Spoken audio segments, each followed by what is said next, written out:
Hello there, my name is Martin Henley. This is the Effective Marketing YouTube channel. And if you've spent a second here, you will know that I am on a mission to give you everything you need to be successful in your business. Now, as far as I know, the only way for you to be successful in your business is to be more effective with your sales and marketing. So not only am I here giving you everything I know about sales and marketing, I'm also pulling in anyone I can find with experience to share with you that will also support you to be more successful with your business and your sales and your marketing. So today's guest has sales experience going back to 1995. She has been running her own businesses since 2010.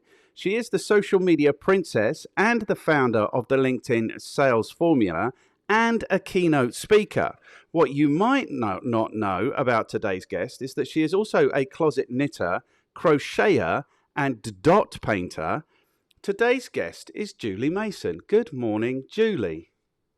Good morning, Martin. Lovely to be here. It's lovely to have you here. It's really lovely to have you here. So thank you so much for agreeing to do this. I still have no idea why people agree to do this. You know, it is reaching people, and I'm sure it will be valuable to those. What we need is YouTube to shine a little light, and then hopefully lots of people will benefit from these conversations, I think. Yeah. So tell us about why are you a closet knitter and crocheter and dot painter? Why are you ashamed of this? Well, I feel like a bit of a grandma with the whole crocheting and knitting. I said to my husband I'd crochet him a blanket for his car, and he said, "Great, I'll just time travel back to 1970, shall I?" So He now was I'm imagining clearly like not too impressed. yeah. So now I'm imagining, when they clean the car in Pulp Fiction and they have that crocheted stuff everywhere. So you could tell him it'll be like that. It's not an old man move. It's a gangster move like Pulp I, Fiction. I'm definitely going to have that conversation with him. Thank you. Super cool. That's a good one for the arsenal. Yeah, but it sounds to me like a wholly wholesome activity, crocheting and knitting and dot painting. The dot painting's really cool. Do you want to show everyone some Yeah, dot painting? sure. This is just a little one that I've done that is just a little kind of a cool fun thing. There's a couple behind me that you can see over my shoulder as well. Um, do you know what? I found it to be a very meditative process, both of them, because you are putting your focus on just a single thing. You can't really watch, I mean, you can listen to TV. I tend to listen to audiobooks when I'm crocheting because you can't really do, when you're a beginner, and I am a beginner, you can't really do a lot more other than that. So it actually is a really great meditative process to just calm your mind down, focus on whatever stitch you're doing, or with dot painting, basically you are literally putting your tool, your dot painting tool in paint and then doing this. And so it is very repetitive work, but it is actually quite meditative and really great for calming your mind down. Yeah, and I think we need that, don't we? I mean, you and Yeah. you to a greater extent, I mean, you're the social media princess, so you to a greater extent than me, we can't really escape this social media thing or this digital Yeah. thing because it's where we make our money, So, but I think in 2022, I think we do need to have Mm. processes to protect ourselves a little bit from the constants of the Yeah. um, it's just like a tidal wave, isn't it? There's always stuff coming at you, it seems, in Yeah. 2022. It is, and I think in when COVID hit, when we first had that pandemic that we had to have, everyone kind of went into doing crafts and jigsaws and things like that, and I certainly did the jigsaw thing at the time, which I found really cool. And then, of course, being the sales and marketing person that I am, I formulated that out, and I can do a 1,000 piece jigsaw in 8 hours flat now because I formulated the process of how to do that. you know Oh my but God. yeah, I know it's just really sad, and I'm sure I could formulate how to dot paint easier or crochet easier if I really put my mind to it, but I'm probably not that committed to it at this stage. Okay. Yeah. Why are we like this? There are people like you and I who are like this. Like I love to cycle. I like, do whatever. But whatever I do in my life, I have to measure it and I have to do better every single time or else. And of course, what does that do? That just makes it a chore. Do you know what I mean? It makes it a challenge. It makes it fun for me, I suppose. But it is kind of annoying. Can't I just do something for the fun of it sometimes? Do you know what I mean? Yeah. Yeah. Yeah. Look, I totally agree. The jigsaw thing I got quite competitive with, and I was only competing against myself, but it still was a very competitive action, that I found myself getting into. And then finding ways of really systematizing it and formulating it down. You break out your jigsaw and you break it into your colors, and then you start with your outside, and then you work from the. I tend to work from the bottom up, but then once you get your sections of your pieces, you then organize them into the shapes that they are. So when you need a particular shape, you're just looking at specific areas rather than a mess. So it's a very systematized way of doing it. Yeah. Um, Interestingly, with the crocheting and the art, it's not necessarily a competitive thing for me, but um, I am exploring this real creative side that I didn't think I had. I thought when I was in high school, my art teacher in the first year of high school told me that I sucked at art, and so I went, okay, well, I won't try it that.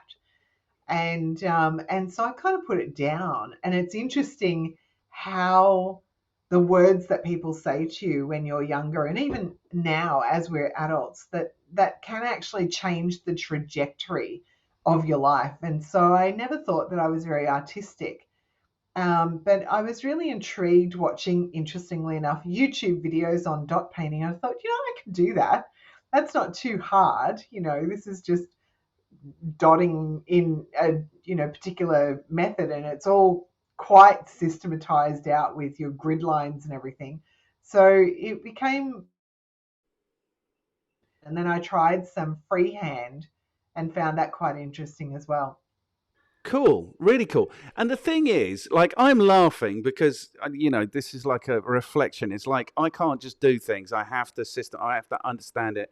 But this is really useful because what we do for a living is we leverage these algorithms, and so you Mm, have to be systematic about that.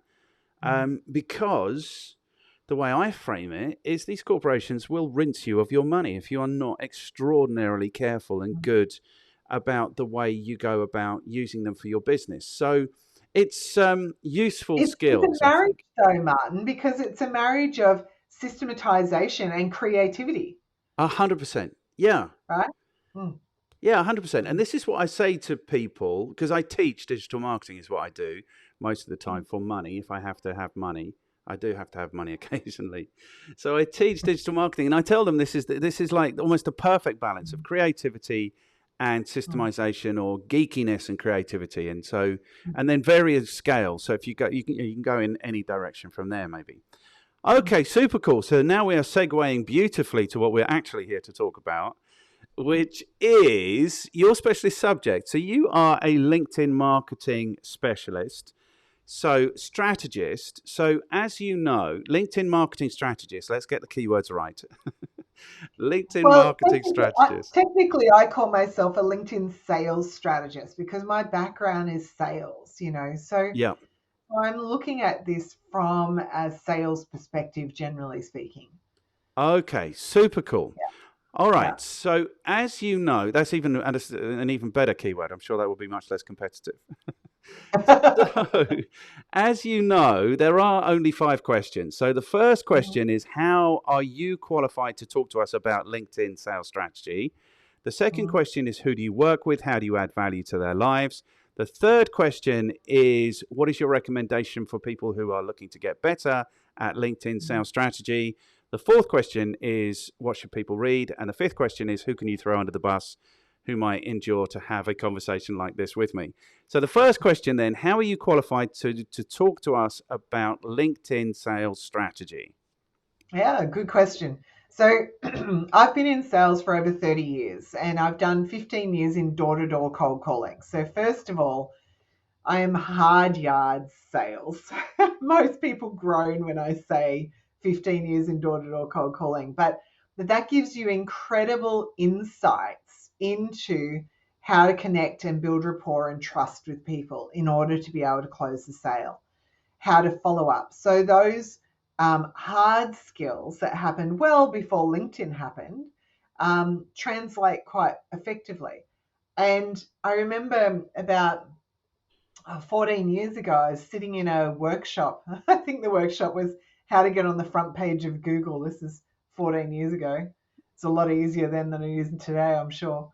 And the guy talked about these interesting things like Facebook and LinkedIn. And when he mentioned LinkedIn, he said that 73% of the decision makers or 73% of the members on LinkedIn are the decision makers in their business. Now, you tell that piece of information to somebody who has door knocked for 15 years and had to go through gatekeepers after gatekeepers after gatekeepers to get to a decision maker. And I'm salivating at that point in time. I'm just like, show me the way, let me in because I can do amazing things with that information, right?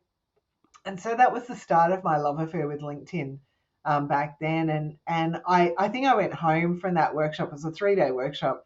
I went home, got home at 6 o'clock at night, and was on Facebook and LinkedIn and all of these new platforms that I'd never heard about until 1 o'clock in the morning, and then up early and back down to the next day of the workshop. And I was just implementing as quickly as I could everything and really absorbing as much information as I could. And shortly after, I started a web design company. So we did WordPress websites and SEO, and I didn't have any money to really, advertise myself. So I used social media. I posted, twice a day, every day across 5 platforms back then. It was Facebook, LinkedIn, Twitter, Google Plus, when we had Google Plus, remember those days, and something else, I can't remember what it was now, probably gone now that it's, evolved. And that's how I grew my business, and people started asking me how I was doing this, what I was doing. And so I started teaching, Facebook and LinkedIn, and my clients started nicknaming me the social media princess. And I went, that's a cool moniker. I'll take that. Thanks. Yeah. It's a bit of fun. I haven't been called that for a while, but it still hangs around every now and then. Once I moved and specialized into LinkedIn only and just really teaching LinkedIn for B2B, clients, I tended to drop that moniker a little bit and just been focusing on LinkedIn. But my clients get great results. It's some examples of results clients have gotten, from one client guy in Sydney who actually was able, he had an outstanding account of $50,000. And he was being ghosted by that, client. And so he ended up using LinkedIn to find the manager above him to forward the problem through to, and got it paid really quickly. So, using LinkedIn to get your debts paid, from larger companies. I've had clients who have, gotten $60,000 in sales in 4 weeks, specifically through LinkedIn for a really unique niche, which is scaffolding and formwork in the construction industry, through to $150,000 contract for virtual, reception and scheduling people. So yeah, LinkedIn is an incredibly powerful tool if you know how to use it effectively. And most people kind of dismiss it as either being a recruitment tool for human resources, or it's too corporate and they can't see how it might fit them. So one example around that is a client of mine who is a medical intuitive. Now, medical intuitive is so far out on the scale of woo-woo. The air is thin out there. The oxygen's very thin out there. So she is like not your typical LinkedIn person, but we repositioned her on LinkedIn, and literally within 24 hours, she was approached by two radio stations to have her own radio show, one of which she ended up accepting, and that was CBS Radio in the States with a listening audience of 1.8 million people. Okay, good. Do you know what? I think you're probably qualified to talk to us about LinkedIn sales strategy. Okay, then. Okay, so the thing about this is there's lots of things, right? So let's start at the beginning with this door to door thing. I've done a little bit of door knocking. I've done a shed load of cold calling on the phone. So a little bit like you, I had a little heart flutter when these things came along, and it's just like, this is insane. Like when I started work, if you wanted to know who made decisions in a business, you started with the receptionist and literally worked your way up from there, because there was categorically no other way. There was absolutely no other way. And of course, every receptionist was on a mission to prevent you from finding out this information. So it was literally, it was like a war, but it was a war of, I was never one of those people who would fight with the receptionist to find out. It was a war of whatever it is, like winning these people over. Do you know what I mean? You have to make friends with all these people. So I'm 100% with you. Because we experienced that, got something really valuable, and I don't think it's available to people who are starting their careers anymore. I don't know. I mean, I do know, well, door knocking still goes on. It's kind of like, I don't know how I feel about this. It's like when somebody tells me, oh, as a business, we do door knocking. I'm like, you're absolutely insane. Why would you do that now in 2022? But at the same time, I know how valuable that experience is because I did it. And that's how I learned to engage with the world. And that's how I learned to, like you say, build rapport. That's how I learned to extricate myself if something went horribly wrong. Do you know what I mean? Without making an enemy out of these. But, so you learn like the rules of engagement because it was hand to hand you learn. Whereas now I worry that young people maybe are just driving email campaigns or LinkedIn automation campaigns, and they're not actually getting that experience of how to engage with people. Well, I totally agree with you. The young generation that's coming through now, they're so fixated on texting that they actually struggle. Research shows that they struggle to have a conversation because they can't edit the conversation. So they are unsure of what to say. Whereas with a text or an email, they can edit it, get it just so before they send it. And they're not building these really key skills of how to engage with somebody. And they are not then, and this is the important part in sales, is understanding the psychology behind what you do, right?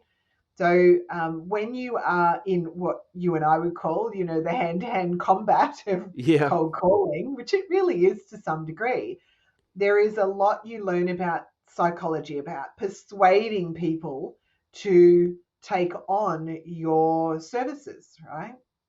And it requires that understanding of how to, cut through their day on whatever's going on with them to get their attention. We do that now with content, but I have to say, I look at the content on LinkedIn at the moment. It might just be what's coming up in my feed, but I look at it and I see, it's very much story form, and a lot of it, is all about their personal stories and then segueing it into something to do with business. Not all the time, but often there's a tying it into a business lesson, which is good.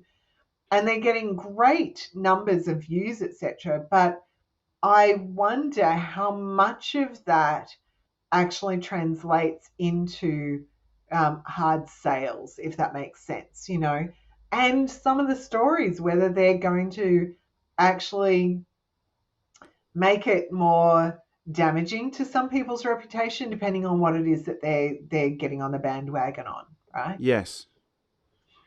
Yeah. I didn't want to. I always want to talk about this, but I didn't want to talk about it necessarily because why? Because it's kind of a negative. No, I don't care. The standard of posting on LinkedIn. Now, I understand this will vary from person to person, Mm, but the standard of posting and the posting that LinkedIn promotes is mm. appalling. I mean, it is Yeah, I agree. shockingly bad. Mm, My feed looks like every one man band that I've ever engaged with who sit at home with too much time on their hands is posting inappropriately personal stuff very often.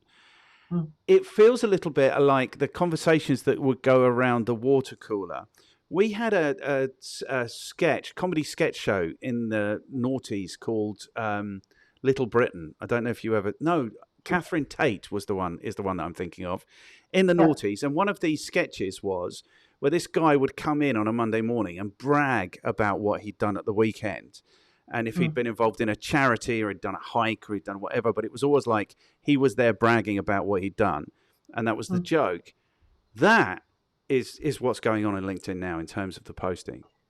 Yeah, It's I'm getting a bit fed up. I'm getting a lot of people talking about whoever's died in their family, and sometimes not just recently, but way back. And I'm just like, really, you know, I'm I'm just so I feel for them. My heart bleeds. I'm a very big-hearted person, but I'm just getting really tired of it, quite frankly. And again, that's probably me needing to clean up my feed and go right, okay, we need to just edit who it is that is in my feed, like who my contacts are. And I think that's a really good point for people to make. You don't want to always go for a massive list. You want your list to be strategic. Your connections on LinkedIn to be strategic, which will filter out a lot of the crap. So I think about 2 years ago, I think I took about 2,000 people off my connections on LinkedIn just to tidy up the feed. And I'm probably due to do that again, quite frankly. It's not about the numbers of people that you have, it's about the quality of the people that you're connected to. yeah, 100%. I agree with that. Mm, And like I've got, I don't know, 10,000 connections odd. mm, And the thing is, I suppose I mean, it must be coming up for 20 years that we've all been on LinkedIn now. mm. When did it come around? 2004, 2005. So it's Yeah, coming up for about 20 years. 16 or 17 years old, something like that. Yep. Yeah, yeah. So at different times, I've been interested in different things, and I've put different people driving the thing. So, it makes perfect sense that not everyone who's there is going to be like originally. It would have been people I was Mm, networking with around Brighton, where I was mm. based, and so in Brighton, it would be lots of like solopreneurs. There's lots of Yeah. graphic designers, life coaches, all those kinds of businesses. So it would have been those people. So I think you're right. It's overdue for a cleanup. The other thing that upsets me a little bit about this is the notifications. Mhm. Like I'm positioning us, like this little gang that I'm forming, as the international league of marvelous marketeers. That's what I want it to Oh, be.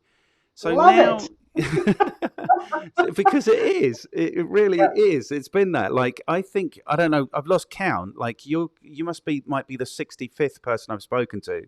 55 of them have been posted already, and I'm always like 10 in the future. So that's how I want to position this. But now you're in this little gang. I'll be looking out for your posts because I want to like them and share them and comment them because I know that helps you with the algorithm. So there's 55 people that I am actively looking out for who are proactive marketers because they're in the Mm. International League of Marvelous Marketers. They must be proactive. I can't find them because I'm getting notification about one person I've never met commenting on another person that I'm not even connected to's post. It's Mm. ridiculous. I know. The LinkedIn notifications, I have no idea how the algorithm even chooses those notifications, but they are like you have to sift through them to Yes. find ones that are relevant. And most of them, like you, I get really frustrated with them. Yeah, yeah. Now I have to lift my game. It's interesting because I don't post a lot anymore, which is quite interesting. I tend not to post a lot. I do a lot more direct messages than I do in posting. And it's not that I don't think that LinkedIn content is good. It is. It's incredibly powerful, and I would encourage people to do it. But you go through these waves where you post consistently and then you have a break because you're just a bit tired of it, and then you come back again. So, I think it's okay for people to hear that as well, that we have these expectations, the Instagram life kind of thing of we've got to put out good stuff all the time. And that's fucking exhausting. Excuse my language. It's just exhausting, You're on this Yeah. little hamster wheel going flat out. I don't have, you have to give yourself a break every now and then. And I'm here to say to everybody and give you permission, it's okay to have a break from time to time. It's Yeah. okay to have a rest and to look at other more leveraged things. And this is where I applaud you. You're leveraging things that I call the longevity strategy, right? Content that has a life past a news feed. So Facebook, Instagram, Twitter, LinkedIn, they all have feeds, and there is a time frame that your content will last on that, and it's generally quite short. Whereas YouTube is a search engine, Pinterest is a search engine, podcasting, for example, is searchable. These things also have longevity. So if somebody puts in a keyword, they can find the content, provided it's optimized, of course. And so your content then has longevity. And one podcast or video interview like we're doing now can actually then be, converted into and repurposed in multiple ways, from blog posts to, LinkedIn posts. One, podcast or YouTube video can be cut up into several different sections and become, a month's worth of posting on LinkedIn, for example. And that's what I think is, and I applaud you, is a longevity strategy to your content where you get off the hamster wheel of I've got to post, I've got to post, I've got to post, to having longevity where your content will last far longer than a newsfeed ever will. Yeah, 100%. And that is the strategy. And that is, I mean, what you don't know about me yet, but you're going to know in about 8 seconds, is that I absolutely hate these corporations. I really do think they're a scourge on society. And so my poetic justification of being in the world is, if I can get YouTube to pay me to share the actual truth of what people need to be doing with their marketing. I think of myself like Toto out of The Wizard of Oz, where he pulls down the curtain and you just see the wizard turning the wheel and it's all fake. So that's how I kind of see my role. So that's my justification for being in the world, and in the content. But what I'm finding is, two things. This is an amazing thing. It's the best networking, and it might be the best marketing I've ever done. Like, literally, I'm talking to the people that I should be networking with. Do you know what I mean? So it's generating like good opportunities for me. But also, like you say, this can be diced up and distributed in a million different ways. And now I've got, literally what we've got here is there's 55 of these live. Typically, people have 20 years experience. So we're looking at 1,100 years of experience in these interviews, Wow. Yeah. And so already, and, it will be thousands of years by the time I'm done. But now I have the content, I have something to market. Because what I find challenging, and I think what most people find challenging, which is why we're kind of all in the agency business, is actually marketing yourself is really difficult. But now what I can do is I can market my International League of Marvelous Marketeers, and that is something to market, So this idea of having content. The opportunity, of course, is, because I say this to people, this thing's a terrible whatever. YouTube's a terrible search engine. LinkedIn's a terrible social platform. The opportunity then is to do it well, which is kind of what we're touching on. But I haven't finished with what you've already told me. I love what you're saying about this, what I call the whole of sales, or the whole of sales and marketing, because people get wrongly focused on one thing when they do sales and marketing, and that is getting new customers all the time. Getting new customers, getting new customers, getting new customers. So I absolutely adore what you're saying about your guy was able to get his bill paid because he leveraged LinkedIn, or people were able to get into PR opportunities because they leveraged LinkedIn. Because I think there is so much that can be achieved in sales and marketing, and people are like laser focused on getting new customers, getting new customers, getting new customers.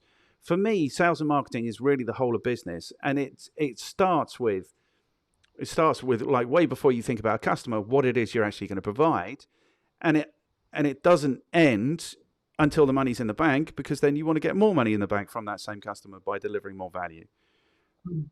So I love what you're saying about you can achieve these different things with LinkedIn.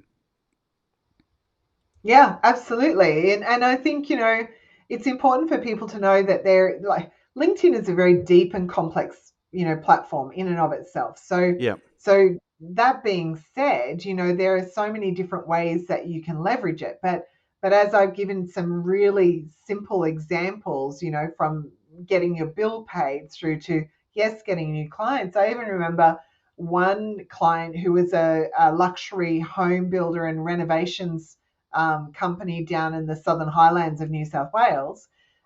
He had done a quote for a guy months ago for a $250,000 renovation on his house.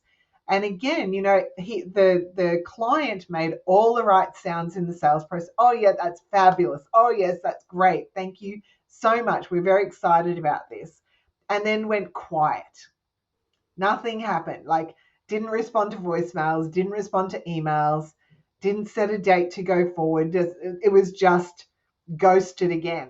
And after I worked with this particular company, I said, look, follow up on that. Connect with him on LinkedIn and just say, hey, we're just starting out on LinkedIn. We thought we'd connect with you. Hope everything's going well. Keep it really light and breezy. And the guy came back to him and said, yes, we're ready. Thank you so much. So great that you reached out to me. We're ready to start with that renovation quote now. Yeah. Right? It's months apart. Months and Yeah. months apart. Completely ghosted. And the guy said, I have no idea why this happened. And another guy is a security camera, puts security cameras in businesses. And in just changing his profile and optimizing his profile with the formulas that I often teach, and I'm happy to share some of those with you today. But changing the headline, changing the about section, he literally within 4 hours had somebody approach him to put cameras in their little shop. I think it was a retail shop, if memory serves me correctly. And from that, a couple of months later, he contacted me and he said, Julie, from that little job that I got there, it actually ended up doing all of the franchises for that business, which was something like 20 or 30 in his area for doing all of the security cameras. So that one change where he positioned himself correctly ended up generating a ton of business. Yes. So, it doesn't everything interacts. It is like LinkedIn is like a jigsaw puzzle, right? There's all the different pieces that go together that make it a proper picture. And if you're missing some of those key pieces, then it's definitely going to impact on your results. So, like one of the things that we're getting great results with at the moment is the LinkedIn events. But if you don't have your profile set up correctly, and you have strategic connections that you're working on a strategic connection strategy, then LinkedIn events will probably not work as effectively for you on the organic side as it would otherwise. So there's all these jigsaw pieces to go together, but they're not hard. That's the thing I want to just also share to people. It's not hard to do this. It's not rocket science, but it's important. Yeah, and I think you're right, and I think there's further to go with this jigsaw analogy. I don't think we're at the end. And what do I think about that? The thing is, I think like everything I think about marketing, almost exactly the opposite of what you think is true. And I think about the whole of marketing. So if like people will say, "Oh, LinkedIn's like a Facebook for grown-ups, or it's like a business-to-business Facebook, or it's like a something else." The value for me of LinkedIn has got nothing to do with the social. It's got nothing to do with what they charge for. The value for me is the fact that it's a database. And I Mm-hmm. tell people when I talk to them about LinkedIn, it's the largest, the most dynamic, the most up-to-date, the most accessible database of business to business decision makers that has ever and will ever exist. And it's open and it's free. And so And there is, that's why Microsoft bought it for 26.5 billion a few years back, yeah. right? And they did They bought exactly the what database. Microsoft do when they buy these things, which is absolutely nothing good. um, but this is the point. Do you know what I mean? It is like there is categorically, if you're business to business, or if you're selling to a particular strata of people, there is absolutely no excuse for not knowing exactly who your customers, your prospects are, your target market are now. It's literally about 2.5 minutes work to do that. Yeah. Obviously, you have to do the work ahead of that to know exactly who it is that you want to be targeting. But literally, you can know, once you know who it is, you can find those people in minutes. It's insanely good, which is the point I want to make about construction, because you're talking a little bit about construction. Like, there are 700 odd million people now on LinkedIn. 0.5% of those people are in agriculture, because we think, oh, business to business people, decision makers, they need to be sitting at computers. Well, if 0.5% of the population of LinkedIn are agriculture, that's 3.5 million people. You know, that's Yeah. probably the people who are sitting in offices at computers. So there's not a market. There is not a market that wouldn't benefit from LinkedIn. I mean, if you're like a business to business market that wouldn't benefit from LinkedIn. Oh, absolutely. I agree. Yeah. Good. You have to say a bit more than that because I'm supposed to be interviewing you. I'm not very good at Um, asking. it's true, people don't tap in to that search bar. It's on the top of every LinkedIn page that you go to, right? Yes. And I often say to people, think of it like, Johnny Depp in the Pirates of the Caribbean with a treasure map, right? Yeah. If you were given a treasure map and said that if you follow this map, at the end of it will be a pot of gold, would you go and do that? Most people say, of course I would. Give me the map, right? But here's the thing, they have it right in front of them. It's LinkedIn. There's a search box on there. It's far more effective than Facebook search. By God, it's tons more effective than Facebook search. And it gives you, as you say, over 700, so I think it's nearly over 830 million members now on LinkedIn, roughly, at the time of this recording. And it gives you the ability to tap into that. It's phenomenal in terms Yes. of that. So I'm going to give you an example around how easy it is to tap into this. And for those of you who are on your phone following along with this, go for it, right? So I had a client come to me. He was starting a bookkeeping business, so doing business books for people's financials for their business.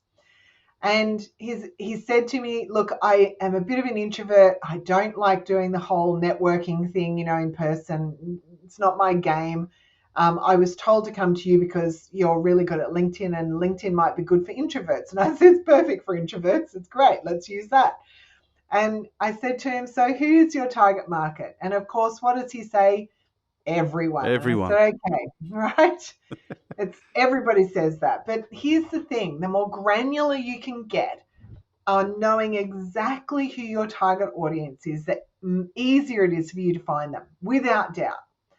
So I said to him, okay, well, tell me a little bit about your background. And he said, well, I used to own 2 McDonald's, the McDonald's fast food franchises with my wife. She got them in the divorce, and I'm back down here in Brisbane and starting over at the age of, 58, which is a bit of a bitch, really. But he said, I did all the financials on the back end of those McDonald's. In fact, McDonald's head office used to use me as the pin-up child for how to do your reporting because I did it really well. And I said, interesting. Now I know where we can connect you that you're going to resonate with. And I said, so let's do this on LinkedIn. I said, in the search bar, and for those who are following along with us today, go onto LinkedIn and type in the keyword franchisee. right? Franchisee into the keyword and hit search. Don't worry about the drop down box that appears underneath when you type in. Just hit the search bar, because when you do, all of these lovely filters will appear and it will say, do you want to search for people, jobs, companies, posts, events, right? So you want to choose people. That's the first filter. And I think we ended up with something like 1.3 million. I can't remember how many searches there are now on that particular keyword, but let's say it's 1 million people who have the keyword franchisee on their profile across the globe on LinkedIn, which is great. And he's like, wow, that's a lot of people. And I said, yeah, but it's too many. We don't want that. And of course, you don't do business with everybody around the world because you do the tax system, the bookkeeping for Australian businesses. So let's just narrow that down to Australia. And even further, we narrow it down to Brisbane, where he was located. And I think that gave us about 2,500. So you go to the location filter, type in Brisbane, Australia, click apply, and it will filter it down from, let's say, 1 million down to 2,300 people, right? And that's a good list already straight off there. But what we've got showing up is franchisees for pool cleaning and franchisees for mortgage broking and all these different types of franchisees. His speciality is franchisees who are in the food and beverage industry. So again, we filter then to industry and we select or find food and beverage industry and click apply. And that 2,300 number comes down to 49, right? 49 people on LinkedIn who are franchisees located in Brisbane, Australia, who are in the food and beverage industry. Now that's a targeted list of people that he will absolutely understand how their business works. He'll be able to advise them on how to make the maximum profit from that and do their books. And from doing that, he connected with one company who had multiple 61 franchises around the country.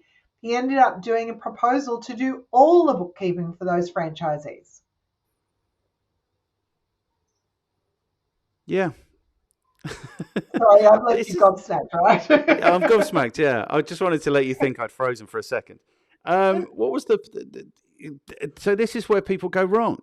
People Yep. think I have to do marketing because I'm desperate for a customer, and actually, that's not at all right. Like, you do marketing, so you have lots of opportunities to sell, so you can be very selective about the customers that you take on, so that you take on only those customers that you can deliver the most value for, so that they do more work with you and refer you to more people like them, so that it goes on. Um, People get this wrong. I tell people all the time, if you are targeting everyone, you are effectively targeting no one. There is no message so generic. Like, any generic message is not valuable. You literally need to say, I work with the franchisees of fast food restaurants in Brisbane to do this thing. And then they've got 4 reasons for paying attention to you. So, yeah, I love this. You're telling me exactly everything I know and believe. Cool.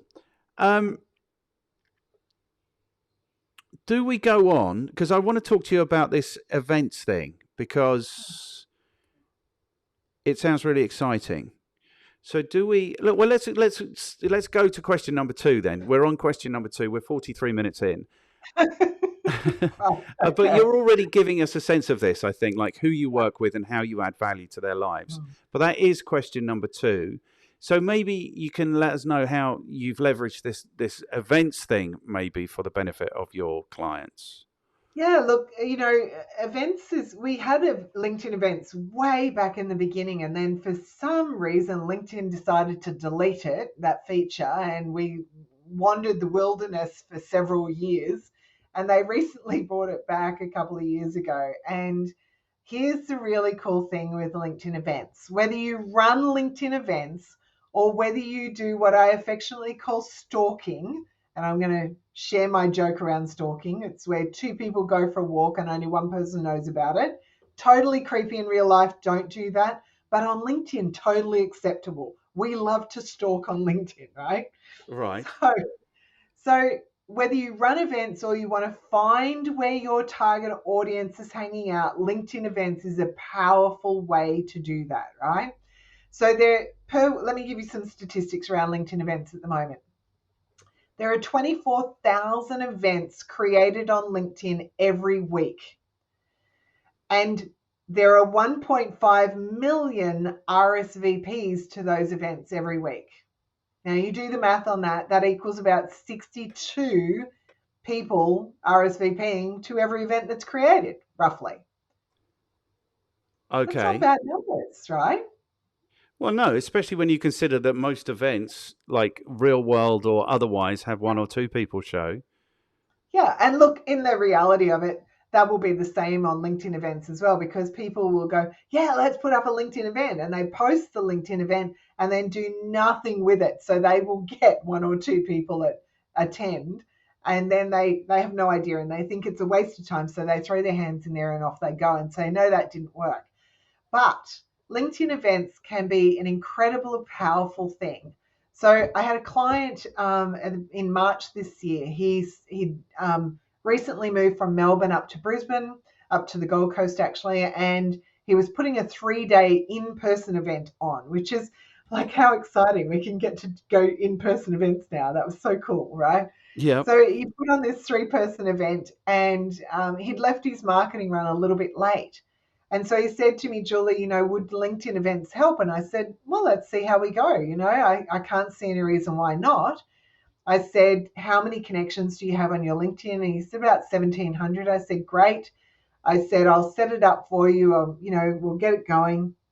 Mind you, when I logged into his LinkedIn account, moths came out of the computer because he hadn't logged into his LinkedIn account in 3 years. No content had been posted, no connections had been accepted or sent out, no messages had been responded to. So he had not touched his LinkedIn account for 3 years.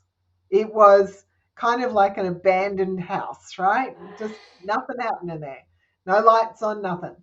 So I said, okay, well, let's set it up. We set up an event on his company page. And with LinkedIn events, you can send out 1,000 invites to your connections per week. Now, that's an important thing to note.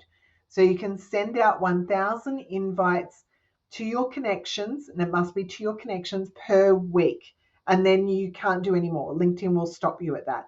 And so we had 1,700 connections. So it meant that as soon as the event was set up, we sent out the first 1,000. As soon as the 7 days were up, we sent out the next 700. Now, when you send an invite out to people to attend your event, what will happen is that they will receive a message in their My Network tab to say you've been invited to this event. And most people on LinkedIn will just do what I call the happy accept button click, right? So they'll click accept. That does not mean they've gone to your event page and looked at what's going on there. They just haven't. They're lazy. People are inherently lazy. They go, yeah, that looks all right. I'll click accept, and from there, you've got to convince them to actually attend your event. So I have a message follow-up strategy that I use. For everybody who clicks the happy accept button, I send them a little personal note. The first one will be saying, hey, thanks so much for clicking the accept button to this event. You're nearly there. You have one more exciting step to go. Please click here and make sure you register so you get to enjoy all of these benefits, right? And you list 2 or 3 benefits and then look forward to seeing you there. Cheers, Julie. Right? So it's a simple message, but it's a powerful message because it gets them to take the next step, which is attend your event or register on your event, right? And from there, you can continue to build that that excitement and motivate them around that event, and that's going to generate better results. As it turned out, we sent the 1,700 invites out for my client, of which we got about 120 people actually click the happy accept button. From that, we got a percentage, just a handful, that paid the $97. It was a really low price ticket to go to his event. just to get skin in the game, $97 to attend his 3-person in-person event on the Gold Coast, of which he upsold and made at that event $60,000 specifically from the people who came from LinkedIn in sales. On the other hand, he spent $3,500 on Facebook advertising to the same event to get people there and got 0 sales, 0 people attending. And yeah, it was a complete waste of time. Wow. The thing is, I don't know. You tell me. How much of this is about knowing where the buttons are, like which levers to pull on LinkedIn, and how much of this is just good, solid kind of marketing strategy type stuff? It's good, solid marketing strategy stuff. Anyone can do this, right? Another client had done LinkedIn events himself, right? And he said, I was so excited. He said, I was about to, with the numbers of people that were hitting the happy accept button. And this is the thing that people get, really confused, and comes back to that whole millennial thing. They don't quite know, they kind of just sit behind everything and think, oh, well, they've click accept, that's enough, we're done, right? Yeah. You and I who have done sales know that the first touch point is often a no, or it might be a not now, right? So you've got to come back and do follow-up. In sales, like I would do a 10% close in door-to-door cold calling, which is phenomenally good, but I am actually really, really good at building rapport with people. I have learnt this through my entire life. Yeah. And it is a skill to learn, but I also know that you have to follow up. So, for example, when I was door knocking, I remember I used to spreadsheet everything. So when I get a business card from people, I would make some notes as soon as I walked out that person's office around that conversation I had with them. And when I got back to my office, I'd put it all into a spreadsheet, and then I'd color code it so I knew which ones were the ones that I needed to follow up on, which ones were cold leads that weren't going to go anywhere, and which ones that I needed to, make sure was fast acting, right? So all of that went into a spreadsheet. And I remember one particular client in door knocking, I did 26 touch points over 18 months. So that's what I mean by touch point is it could be a message, a phone call, an in-person meeting, whatever it was, to send them something in the mail, whatever it was, 26 touch points over 18 months. But that secured me a $250,000 contract. Now, the same applies on LinkedIn events, right? Just because somebody clicks accept does not mean that they are over the line. You have got to follow up, and you need a marketing strategy to do that. And that's where most people fail. They kind of get really excited, like my other client who went, wow, we got hundreds of people click the button to register. He said, I was just about ready to go down to the local Ferrari, dealership and put a deposit down on my newest Ferrari. And he said, I was so excited because I could see that this is going to be a money spinner. And then when we got to the event, no one showed up, or one person showed up. He said, what happened? I said, you lost out on the follow-up. Yes. Right? Yeah, because the funnel thing works. Do you know what I mean? The funnel Yep. thing is still universally true. Like so many tens of thousands might go in at the top, but it's only ever going to be, and it only ever needs to be, like a very few that come out at the bottom. Because I don't know if we'd started recording by the time we said this. Like everyone thinks they need more customers. You need less customers. You need less work. You need more money is what you need. So necessarily it has to go from thousands to a very few, because otherwise you can't even begin to service it. And then I think what I'm saying, my thing about actually doing business with the people you can really add value for, that is like the secret sauce to having a really successful business, is don't even engage with people unless you are 100% sure that you can really rock their world, and they're going to be able to appreciate that you've rocked their world. Do you know what I mean? Because if you could do everything for them and they don't appreciate it, it's also no good. There was something else that I wanted to say. Okay, so what I'd like to do now, if it's okay with you, is just scalp you for a little bit of free consultancy. I know this is every marketing's absolute dream to be. I got. I'll tell you a story about this after I've scalped you for some free consultancy. So my thing, that I want to go with my what the thing. I want to stream Yeah. that from today. So I'm going to stream that every week. I've got about 10,000 connections on LinkedIn. It's not as targeted as it could be or should be. But if I am doing this, if I set these streams up as an event every Monday at 10 o'clock GMT, I can just touch 1,000 of those contacts and say, look, this is going on, and then follow up with them. Just all I'm looking for is views. That's all I'm looking for. Is that a reasonable application of what you're telling us now? Well, let me get really sexy here for you, okay? All Oh, right. I know, right? I know. Sexy on LinkedIn, not sexy here. I'm past okay. that.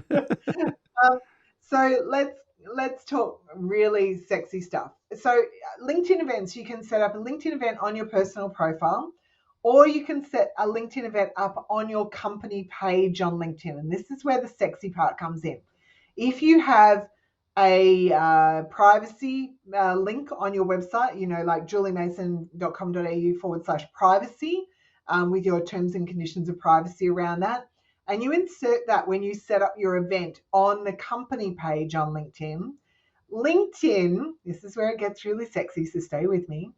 LinkedIn will allow you to download as a CSV all the people who click the happy click button, accept button, and put them into your CSV, into your mailing list, like MailChimp or Constant Contact or ActiveCampaign or whatever, right? Yep. It is the only time LinkedIn will allow you to download it, but it gets even sexier because Zapier have a LinkedIn approved Zap that will actually automate that process for you. So every time somebody clicks the happy accept button on your LinkedIn company page event, it will automatically put them into maybe a list that you've built in ActiveCampaign that says, these are my LinkedIn event, registrations, right?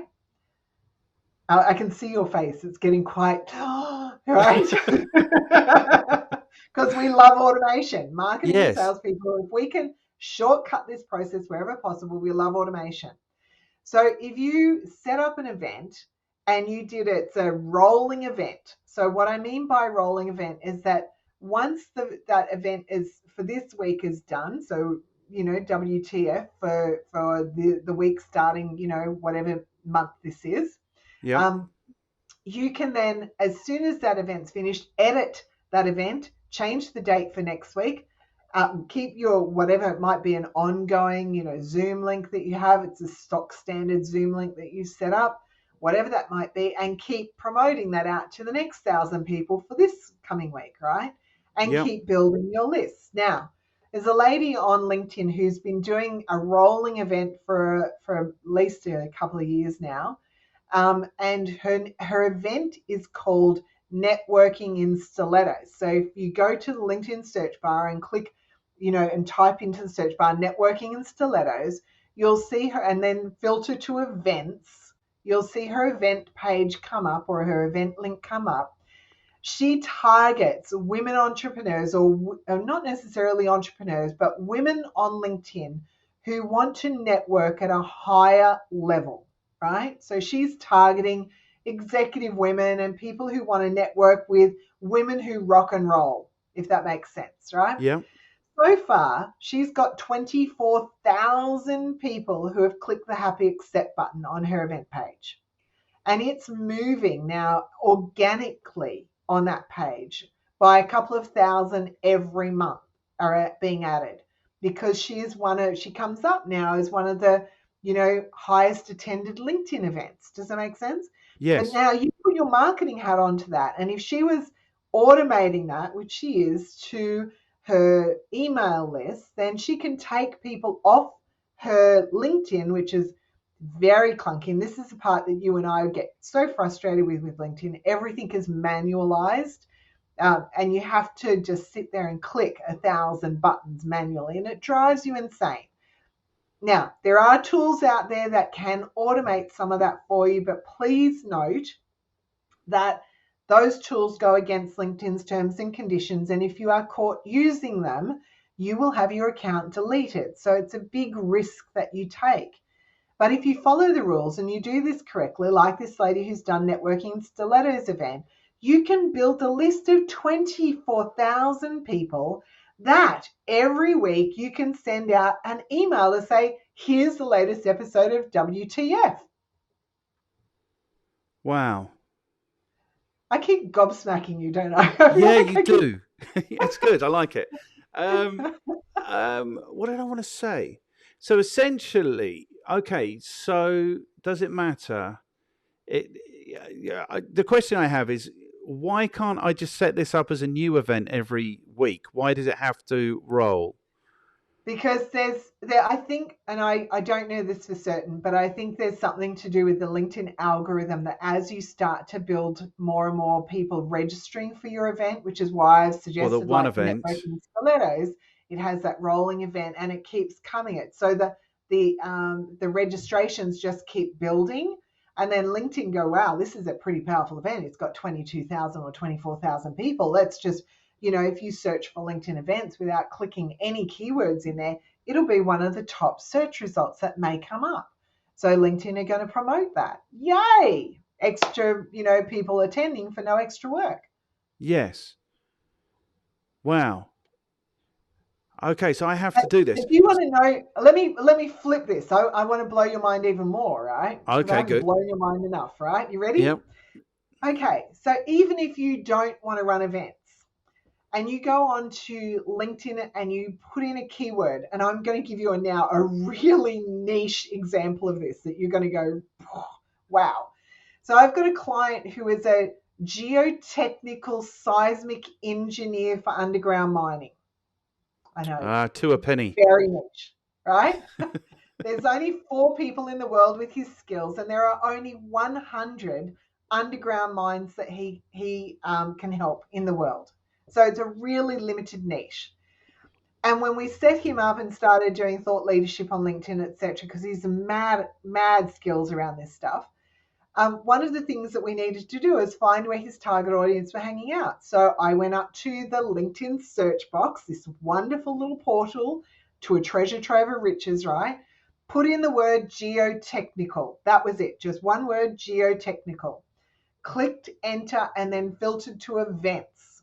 And there are events on for geotechnical engineers for open cut and underground mining. And there was one event there with 648 attendees. Now, he didn't want to run events, but when you click that you're going to register for that event, there's this wonderful little thing that happens on LinkedIn events that will then say, okay, now that you're registered, we're going to show you a networking tab will appear on that event page.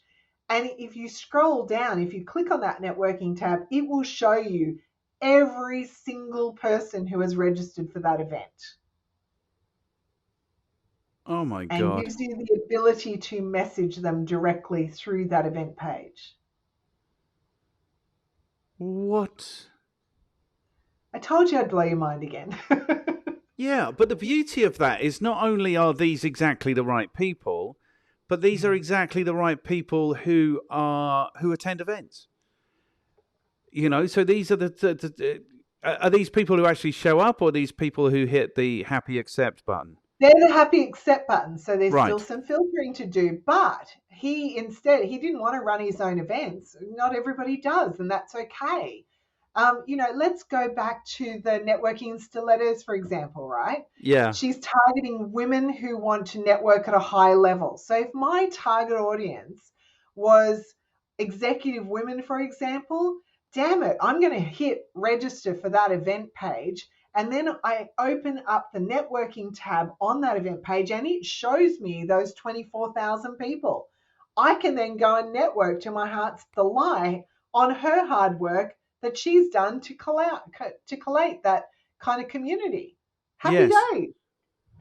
Happy days. And the thing is, though, everybody should be running events. That should be like part of your funnel to Absolutely. get, but I think you're right. If they don't want to, they really don't have to. But why not just get somebody in who can do that for them? Do you know what I mean? To actually run the Well, event. What did I want to absolutely. But say? some people get very put off by events. That's why I like to share. Look, this is a strategy. A LinkedIn events can work for you whether you want to run events or you don't. So you could use what I affectionately call my stalker event strategy, or you can do the event strategy, right?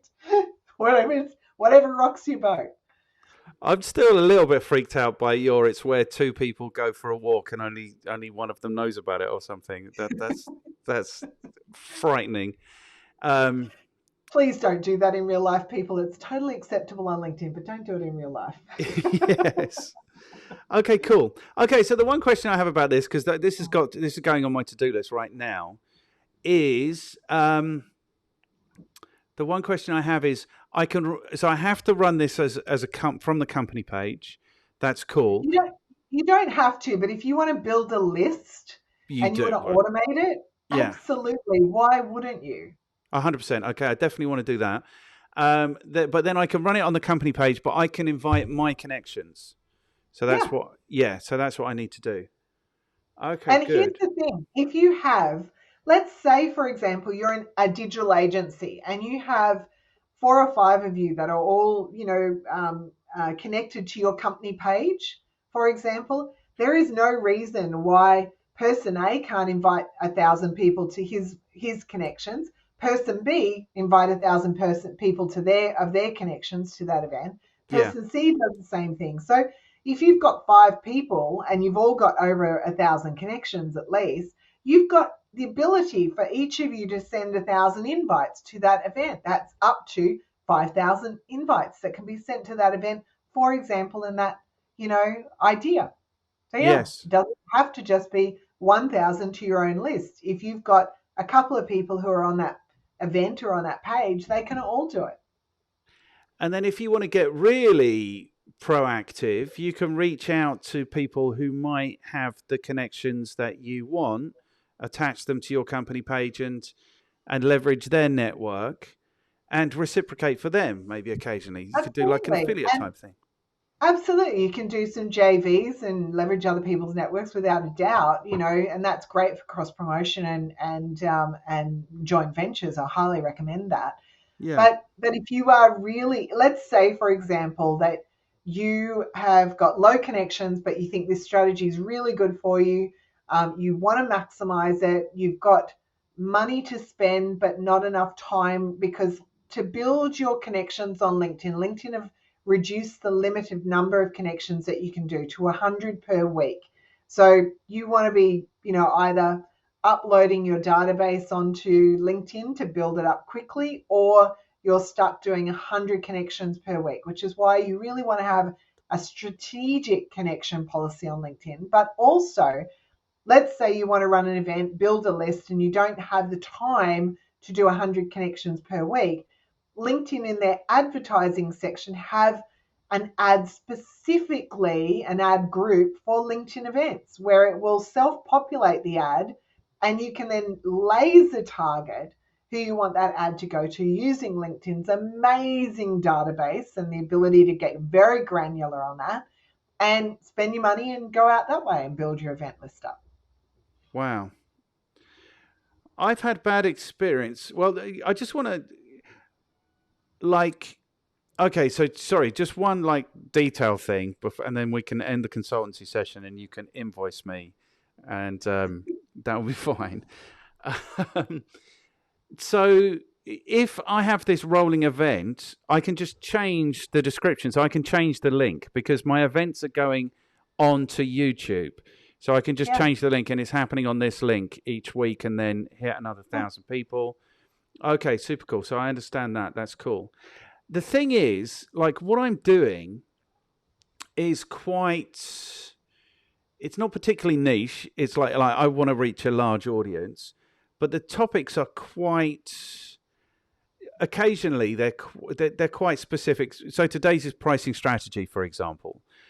So I don't need to get too many views. They're not very competitive phrases. That's what I'm saying. Sometimes, like Mm. situational analysis, I ranked for because it's not very competitive. I get like 15, 20% of the views every month. So I don't need too many views for this thing to start ranking, So I've got like lists of everyone I've taught or everyone I've taught who wanted to be friends with me on Facebook. So they all get a message saying this thing's happening. But another 1,000 people a week could be getting the message from LinkedIn, and anyone then who actually hits the happy I'm attending button can go on a list and they can get that as well. Oh my God. Okay, that is enormously sexy. You were absolutely right. I'm so excited about that. And even just reach out to people maybe who've got thousands of connections and aren't using them. Do you know what I mean? Like Yeah, friends, yeah. colleagues, like I say, like a JV kind of a thing.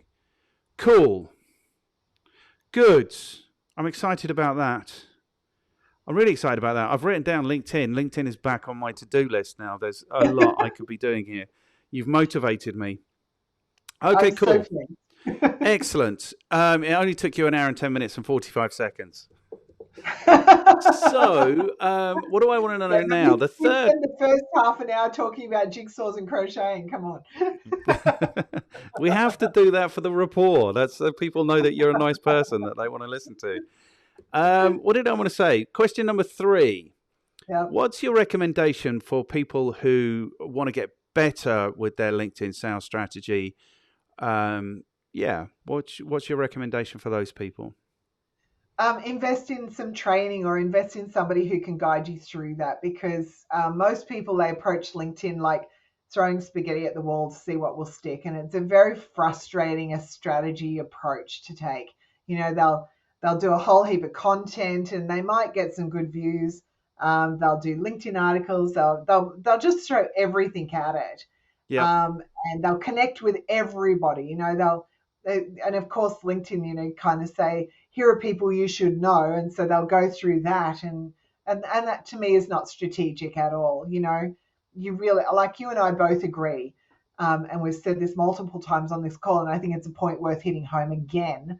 It's not about having thousands and thousands and thousands of people following you. It's about having a handful of the right people. Have a top 100 list of people that you really want to work with, and go hard after them in nurturing those relationships, building trust and rapport, and that will pay you back, big time. And I think, I can't remember who said, if you just had a list of 1,000 raving fans, that would generate $1 million a year. Do you remember who said that? Do you remember? I don't remember who said that. No.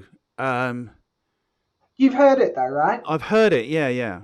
Yeah, I can't remember off the top of my head who said it, but I think somebody it was said, more specific than that. It was like if you yeah, have 1,000 raving fans who will give you $5 a month or something, then you will yeah, generate pretty $1 much. million a year. Yeah, Yeah, it's very yeah, specific, and it really doesn't need to be like, we see people, marketing on Facebook and LinkedIn, to that matter. It comes up from time to time, not as much on LinkedIn, but I can help you. Facebook, it's all there, everywhere. I can help you generate $100,000 a month, or $10,000, a month, whatever it might be, whatever the figure is. It's all there, and and often those people, they're generating $1 million off their webinars because they've got extraordinarily big lists, you yes, know. And I think the point that we're making today is, it's not necessarily about having a big list, it's about having a strategically targeted list.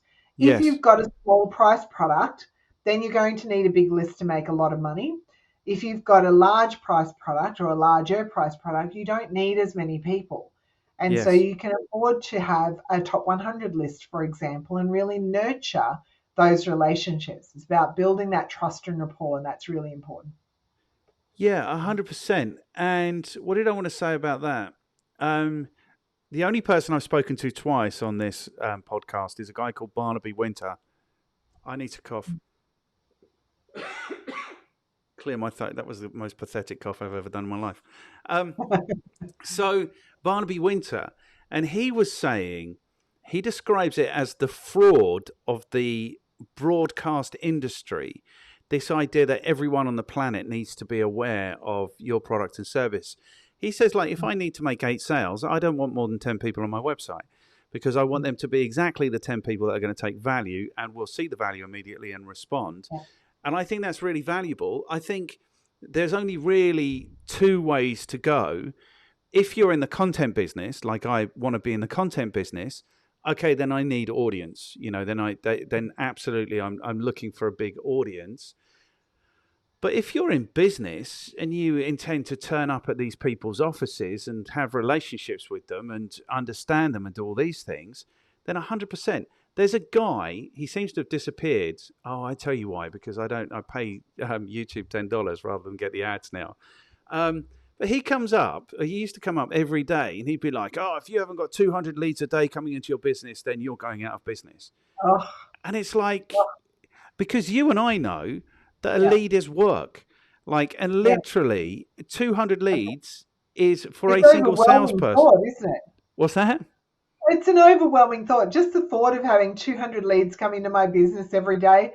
Yeah. I would want to go into the corner, curl up in the fetal position, start sucking my thumb, really. Yes. I would rather have, and if I'm selling a $32 book, great. I'm happy for 200 leads a day, right? Yes, not a problem at all. But if I'm doing a program that's $5,000 or above, for example, I don't want 200 leads a day. You need to have an elevation model, and that's a much bigger conversation, right? Yes. Yeah, which is probably what he's proposing. But what you and I know is that probably a decent salesperson can qualify 50 leads in a day. So if you're generating 200 leads a day, you're generating 4 days of work for a person. And if you're doing that every day, then, it's insane. Okay, good. So we are in complete agreement about that. You're only going one of 2 ways. Well, no, maybe you're going. Well, maybe if you're retail, I don't know. You might be somewhere in the middle. Do you know what I mean? You might want to reach a large audience. But for the vast majority of business owners, I don't really want any leads in a day. What I want is maybe a sale or 2 a day. Do you know? Or maybe I want a sale or 2 a month if I'm retaining my customers well. I don't ever want to be dealing with more than 10 people. That gets to look like a lot of work. So and really, here's where LinkedIn events can help with this, right? Because if you're doing one-on-one, if those leads are one-on-one, that's exhausting work. For me, yes. I name myself the lazy entrepreneur, right? If I can do it in a leveraged way, I'm going to do it in a leveraged way. And that's where LinkedIn events can really help, because you can then build your funnel with your targeted leads, right? Using targeted connections, bring them into your event.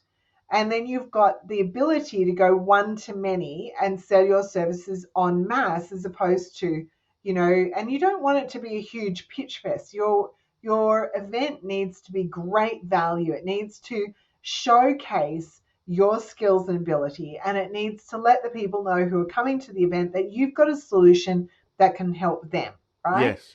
That's essentially what the event needs to do. But by all means, you will be absolutely cheating them if you don't tell them what the next step is to work with you at the end of that webinar. Yeah. And there's ways to sell that are slap them all with a dead fish, and then there's ways to sell that are elegant and easy and make the whole process an enjoyable process for the client and for yourself, right?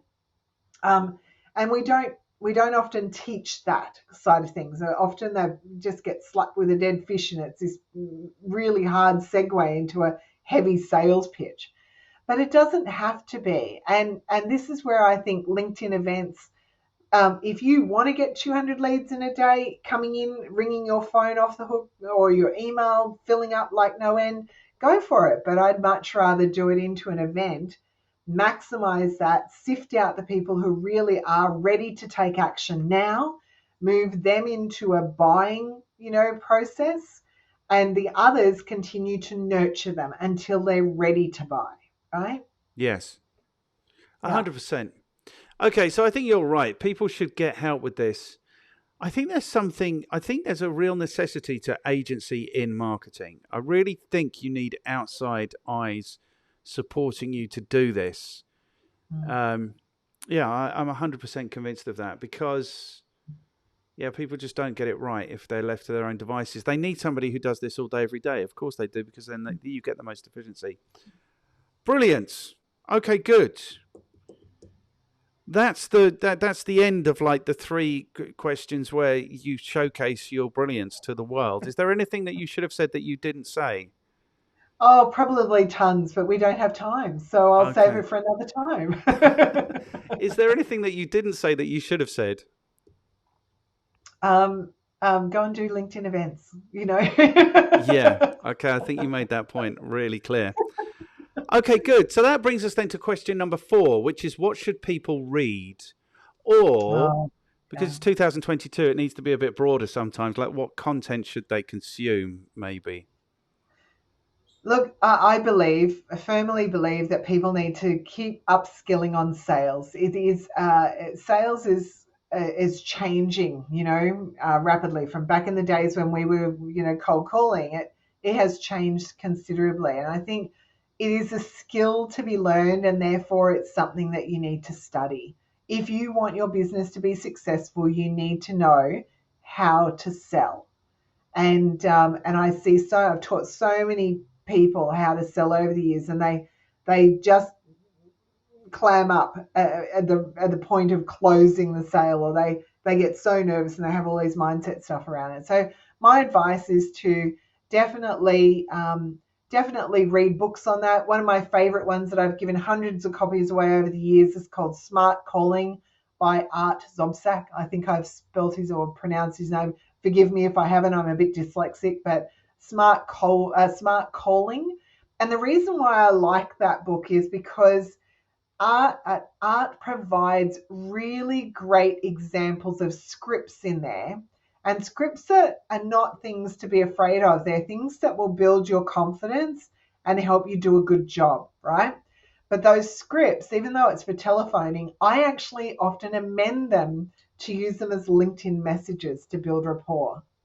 Cool. So it's a great book. I highly recommend people who are a little bit nervous around, sales. That's a great one to read. Another one is Spin Selling by Neil Rackman.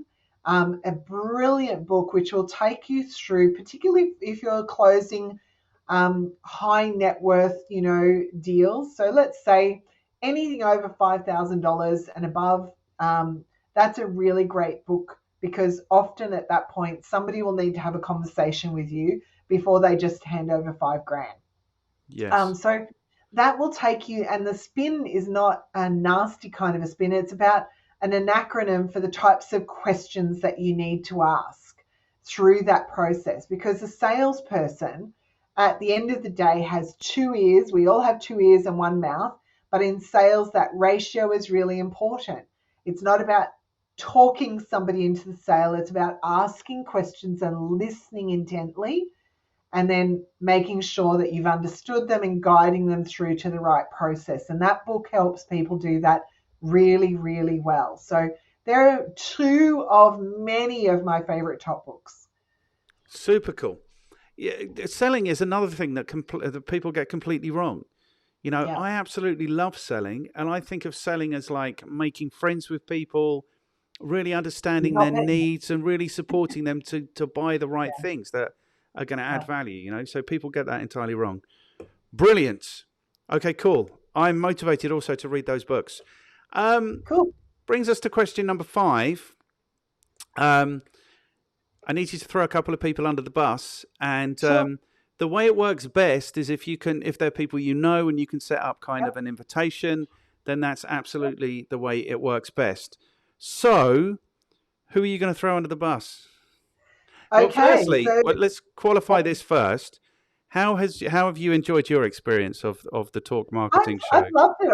I think our conversation has definitely taken some really twists and turns from where we expected it to go. But I think overall it's been incredibly valuable for those who might be listening to this. So yeah, Yes, yeah. super So cool. So you're going yeah, to have no it's issue then been throwing people under the bus. none whatsoever. Super cool. I often say when people are at my events, if they don't volunteer, they'll be voluntold, which is where they'll get voluntold to do something, but that's okay. So we'll voluntold these people onto your program. How's that? That would be perfect. Absolutely Okay. perfect. So one of the first people that I would recommend that would tie in well with positioning, right, and pricing and everything else is a guy called Scott Baker Oh from My no. Business Reviews. Have you already interviewed him? He's already been, yeah, and Scott Oh Bywater. my gosh, And he's now it's brilliant. I'm thinking Go of on. our network and people that we both know. So Right. Well, John this is North going to has be a bit been, challenging. So let me try number two. Door number two. You ready? yes. Okay. Kerry Fitzgibbon. Okay, good. Kerry has been recommended already, but hasn't Fantastic. actually succumbed.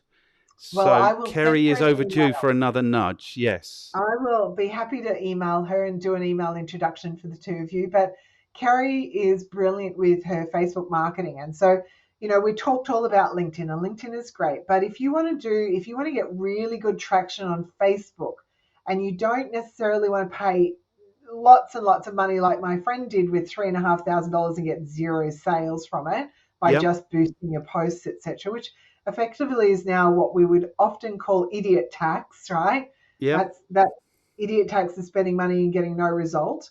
Then Kerry is the person to go to. She does a chat bot and can actually really help personalize this messaging sequence. And so she basically does on Facebook what I do on LinkedIn with a direct chat, with the direct messages. She does that on Facebook and really builds rapport and her ability on that. And this is what Facebook don't give you. Unlike LinkedIn, where you can get names and email addresses, Facebook are much tighter on giving out that data. But using her formulas, you'll be able to get not only their name, their email, but their phone number as well. And it's a fantastic way to build your list. So Super I cool. would highly recommend you have a chat with Kerry. Excellent. Cool. Is there another person you can throw under the bus? I know that you have offered two. Yeah, look, a good friend of mine is his name is Simon Bowen. Now he talks about the models method, and it's a really great way to break down your business visually for people. It really kind of cuts through some of the clutter and makes you stand out. So if you can say, here's how, like for example, my three keywords when it comes to LinkedIn is I help people position themselves. So position, connect, and convert. They're my three keywords around LinkedIn, right? Yep. But each of those would have certain elements to it, right? These are the three things that you might need to do around positioning. These are the three things you might need to do around connecting. These are the three things. So he helps you put that into a model that's easy for you to break down and explain to people in a very visual way how you work, your methodology essentially. It's a really cool way Brilliant. of going about it. Cool. That would be a very different conversation. I could get excited Very about different that. conversation. Yeah. Yes. 100%. Yeah, so if you are able to work Happy out some to. kind of introduction, that would be perfect, and I will pick the ball up from there. This has been a brilliant conversation. Thank you so much. You're very welcome. I'm glad you enjoyed it. I'm curious, what's been your biggest takeaway from it? My biggest takeaway from it is, well, I just think you've opened, because I've got a LinkedIn course. Who hasn't? It's 2022. I have done this. I've largely been teaching since 2014. I stopped running my agency as an agency in 2014, which is when I stopped looking at the algorithms as the puzzles and like, how do I leverage these for my customers and stuff. So what's great about these conversations for me is it brings me up all the way up to date because you didn't stop in 2014. So I had Andy Gwynn also spoke to us about LinkedIn, and he touched on this, but he didn't go into the detail. I had so even though he told me there's a huge opportunity here, I had no idea of how to leverage that opportunity of events and how it was relevant to me and what it is that I'm trying to do, so that's it. That is the huge take. And it's not, I've got an issue with this nuggets business. Everyone says, oh, go to this event, you might pick up a nugget. It seems to Yeah. me that sales and marketing is too important to be delivered in nuggets. and that's why this has been useful for me today, is because you've told us exactly this is the opportunity and this is exactly how you do it, and I am going to do it, and there will be a testimonial coming your way if it works 100%. You're very welcome. So yeah, this is the thing. If you're not in it all day every day, you don't know this stuff, and that's really what I hope to deliver through these conversations. Is like,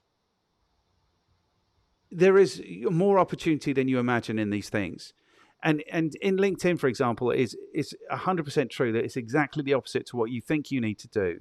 You don't need to be there talking about your poor old uncle who died of cancer, or that you did a fun run, or that's not what you need to do. What you need to do is think about this as a database and start working it as a database, like a marketer will do, like a marketer like you and I, who used to knock on doors or cold call people, will be salivating at this opportunity.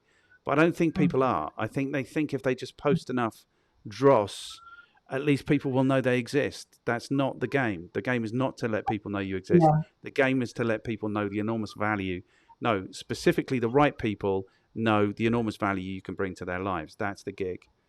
I think we've just gotten a little soft over the time frame since the internet came about, and we can start to hide and withdraw and be what I call keyboard warriors, where we do everything on the keyboard without necessarily getting hands dirty or getting any rejection. When people are so scared of being rejected, Yeah. it's not funny. And so they resist anything that even gets close to that. But there is, like, one of my clients, we did some feedback. She said, I didn't get this contract that I thought I was a shoo-in for. And I said, have you asked why? And she said, oh no, I'm not sure I want to know. I said, you do, because that's going to help you grow your business, right? Yeah. And so taking her through that process was an incredibly powerful thing. Even though she got a no and she might hear some hard truths, it has allowed her to adjust the sails on her business, and now she's flying along, right? Yes. But if we had not have done that, if we had not have done these hard things that people put in their mind, we put these limiting beliefs in our mind that, oh no, I'm going to get rejected, I can't do that, then they will never do it, and they'll miss the absolute gold that's on the other side of it. And I think there's a quote by a guy called Gay Hendricks, who wrote a book called The Big Leap, another book that I would highly recommend for mindset shifting, right? And I remember one of the quotes in that, he says, if you argue for your limitations, you get to keep them. Wow. If you argue for your limitations, you get to keep them. So if you think you can't speak, and then you're going to limit yourself on that. If you think that you can't sell, you will limit yourself and therefore your ability to earn money because of that, right? If you think that you can't pick up the phone and call somebody because that's not how most people do it nowadays, let me tell you, that's going to give you better cut through than anything that you can do on social, because no one's doing it. Everybody's staying on social. If you can send snail mail, for example, that is going to get you biggest cut through of all, because no one gets letters unless they're a bill, right? Yes. So sending a thank you card can be profoundly impactful to the right person, even if it's a thank you card to say, thank you so much for connecting with me and having the conversation that we had today. I found it really interesting, and I look forward to getting to know you further. And you put that on it with a stamp on it and send it out in the mail. And I know it's very old school, but hell bells, that's going to get good cut through, because people don't throw away cards.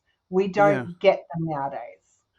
100%. And I do worry that we are producing a very protected kind of generation and a very fragile generation. It's like I've cold called thousands of people and some very senior people. I don't cold call my dad now. I message my dad first, say, look, are you around for a chat? So it has changed enormously. And it does concern me a little bit that, we're going to end up in these bot wars where we use bots to reach out to people. They'll start using bots to respond, and the whole thing will be completely ineffective and not work at all.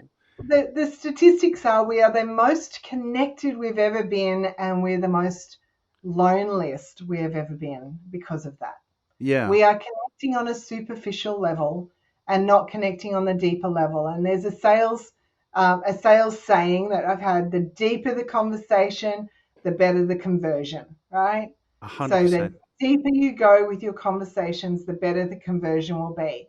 And if you stay on the surface level, yes, you may have some success, but the deeper you go with your content in terms of the richness that you bring to people, the better it will be for you, and the more personal you get. Like, we haven't even touched on hyper personalization on LinkedIn yet, for example.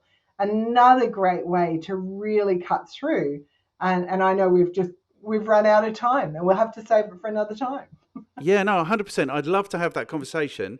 I mean, we haven't run out of time. Time is infinite, but I think we might be stretching the reasonable length of time we could expect someone to be engaged in this. So let's do that in a few Yeah, months' time. But I think yeah, what's been forgotten is that people buy for the reasons that they want to buy, and mm, people don't buy for the reasons that they don't want to buy. And if you don't know those two things, you're mm, kind of in trouble. yeah, It's like that's how you leverage sales. That's like, and you have to know those things if you're going to be effective. If you're going to be selling yeah, continuously and effectively, then you've got to know why people buy, and you've got to know why they don't buy. Do you know what I mean? And then you've got to navigate that conversation. Um, I think it's really cool that you've referenced two sales books, because that, even though you are the social media princess, because actually at the end of the day, it should be person to person. That's where absolutely. all of this has to get to. Cool. And on that note, look, I'm going to give away a freebie if that's okay. Coming back to your point around, you've got to know what drives your clients and what doesn't. And I have like a free worksheet on my website, juliemason.com.au. And if they go to the homepage, there's this downloadable workbook on how to create a B2B client avatar. And it literally it's a 10-page workbook, but it will take you through how to research that effectively. It gives a full client avatar there. And what most people fail to do is that initial research on what motivates their ideal client avatar. So this one, your client avatar shouldn't just be a small paragraph. It should be an in-depth, really good research around that, because that client avatar can then be your topics of content that will resonate with that person, with that ideal person. So it takes you through how to find out what their wants, needs, fears, and frustrations are that you're dealing with for that client. And it's a brilliant piece of research that I would encourage everybody to do. If you want to be good at conversions, then know your client well. Yeah. And this is what Mm, I say to people, like, good marketing is just about landing the right message on the right person at the right time. And people mm, don't understand enough about what their message should be, mm, because ultimately you can't mm, ever know enough. There's no end to this. You can't know enough ever about what the right message is, who the right person is, and when the right time is.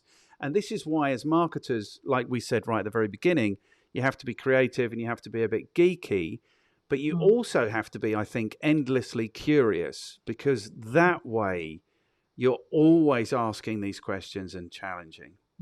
This has been a brilliant conversation. Thank you. Thank you so much.